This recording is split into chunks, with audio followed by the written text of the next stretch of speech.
آپ نے دبئی میں ایک نشست کرنی تھی اور آپ کی میٹنگ طے ہو گئی تھی، تو آپ پی ڈی ایم کا حصہ ہیں. آپ کو پی ڈی ایم کی دیگر جماعتوں کو اعتماد میں لینا چاہیے تھا. یہ میٹنگ یکلخت نہیں ہوئی، اچانک نہیں ہوئی، شیڈیولڈ میٹنگ تھی، پہلے سے طے شدہ میٹنگ تھی، اور آپ ہمیں اعتماد میں لے کر جاتے تو انہوں نے اپنا قلعہ ریکارڈ کروایا.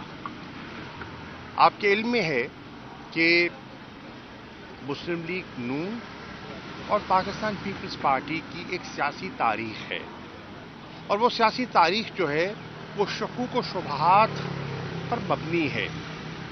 آج وہ تعاون کر رہے ہیں، ماضی میں وہ حریف رہے ہیں، اور مستقبل میں وہ کہہ چکی ہیں کہ پی ڈی ایم کوئی الیکٹورل الائنس نہیں ہے، چنانچہ ان کے سیاسی راستے جدا ہوں گے.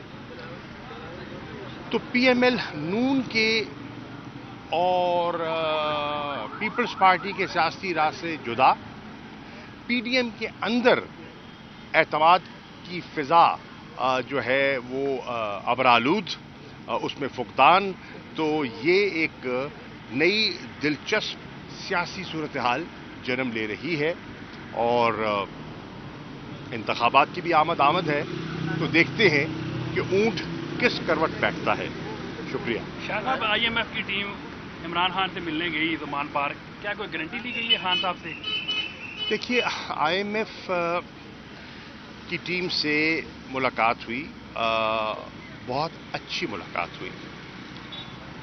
آئی ایم ایف نے پاکستان کو $3 ارب کی 9 ماہ کی ایک برج فیسلٹی دی ہے، اور پی ٹی آئی کی نظر میں یہ جو سٹینڈ بائی ایگریمنٹ ہے، جس کی ہم نے تائید کی ہے، جس کو ہم نے سپورٹ کیا ہے پاکستان کی خاطر، کیونکہ ہم اس نتیجے پہ پہنچے کہ اگر اس ایگریمنٹ کو سپورٹ نہیں کیا جاتا تو ڈیفالٹ کا خدشہ تھا، اور اگر خدا نہ خواستہ ملک ڈیفالٹ کر جاتا تو اس کے بڑے منفی معاشی اثرات ہونے تھے. ملک افراط زر جو ہے بہت چڑھا ہوا ہے، مہنگائی بہت ہے، اور اگر خدا نہ خواستہ ڈیفالٹ کر جاتے تو اس کی حد دگنی ہو جاتی، ہائپر انفلیشن ہوتی.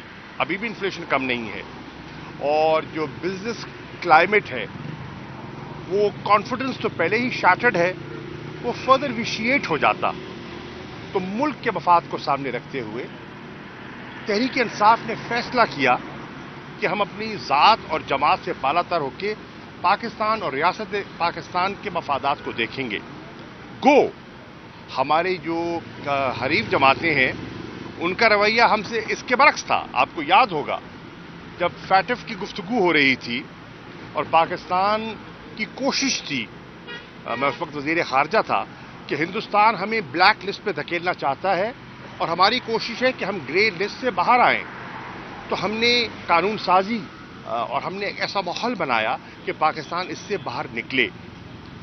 بدقسمتی سے اس وقت پی ڈی ایم کی جماعتیں ہیں، انہوں نے ہم سے تعاون نہ کیا، ہم سے نہیں، پاکستان سے تعاون نہ کیا، اور انہوں نے اپنی خواہشات کا ایک پلندہ، جس کو وہ نیب قوانین کی ترامیم ہمارے سامنے انہوں نے رکھ دی اور مشروط کر دیا کہ اگر آپ نے ہمارا ووٹ لینا ہے تو نیب کے ان قوانین میں، ان شکوں میں تبدیلی لائیے.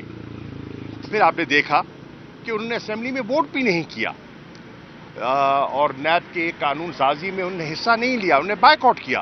الحمدللہ ہمارے نمبرز پورے تھے، الحمدللہ ہمارا ہوم ورک مکمل تھا، اور پاکستان کامیابی سے گرے لسٹ سے باہر آ گیا. فرق صرف اتنا ہے کہ ہم نے پاکستان کے مفادات کو ترجیح دی اور انہوں نے اپنے ذاتی مفاد کو ترجیح دی. ہم نے آج اپنی پارٹی کے انٹرسٹ کو دوئم رکھا اور پاکستان کے مفادات کو اولیت دی. یہ فرق ہے. ایک. نمبر 2، پی ڈی ایم اس بات پر معاف کیجیے، پی ٹی آئی اس بات پر کنونسڈ ہے کہ یہ جو سٹینڈ بائی ایگریمنٹ ہے یہ مسئلے کا حل نہیں ہے. یہ ایک سٹاپ کیپ ارینجمنٹ ہے اور مسئلے کا حل نہیں ہے. اور پھر اس کی 3 حصے ہیں اور یہ 3 قسطیں ہوں گی. پہلی قسط انہوں نے کہا ہے وہ دینا چاہیں گے اب تاکہ جو ایک اسٹیبلٹی آئے اور غیر یقینی صورتحال ختم ہو, اور وہ تقریباً $1 بلین کی ہوگی. دوسری قسط تب دی جائے گی تب خیال یہ ہے کہ ملک میں انٹرم گورنمنٹ آ چکی ہوگی, کیئر ٹیکر گورنمنٹ آ چکی ہوگی, کیونکہ اسمبلیوں کی میعاد جو ہے وہ 12 اگست کو پوری ہو جائے گی. اور تیسری قسط جو ہے اس کی ڈسبرسمنٹ ہوگی جب نئی حکومت معرض وجود میں آ چکی ہوگی. تو آپ ذرا ایک دیکھیے, اس میں جو مجھے IMF کی سوچ دکھائی دے رہی ہے وہ یہ ہے کہ وہ 3 گورنمنٹس کے ساتھ وہ سمجھ رہے ہیں کہ ان کو انٹریکٹ کرنا پڑے گا.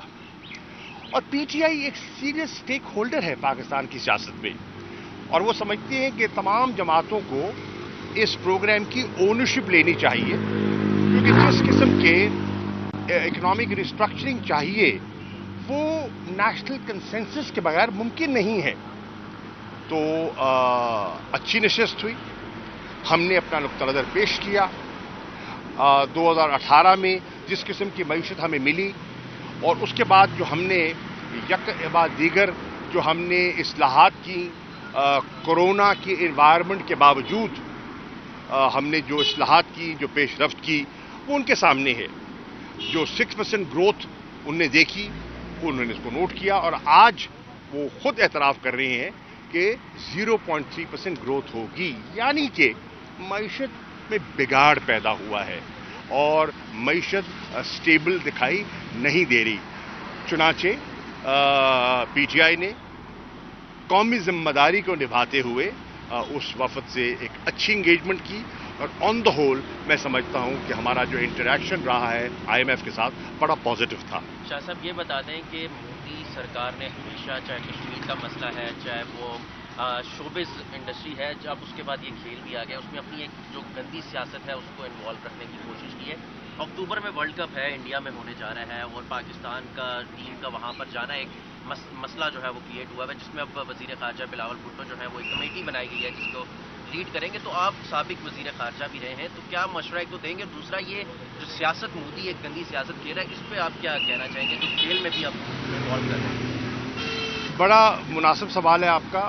بات یہ ہے کہ جی کھیل میں سیاست مت لائیے.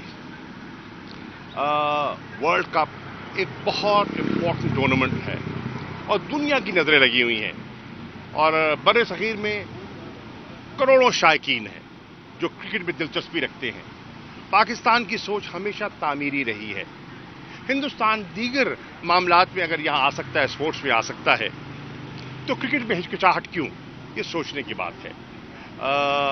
بلاول بھٹو زرداری کی سربراہی میں کمیٹی بنائی ہے, فیصلہ وزیر اعظم نے کرنا ہے, لیکن مجھے تو لگتا ہے کہ فیصلہ تقریباً ہوا ہے.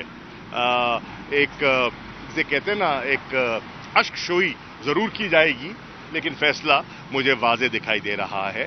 لیکن ہندوستان کو ایسا نہیں کرنا چاہیے. اسی طرح مجھے یہ بھی دیکھ کر تعجب ہوا کہ اس وقت جو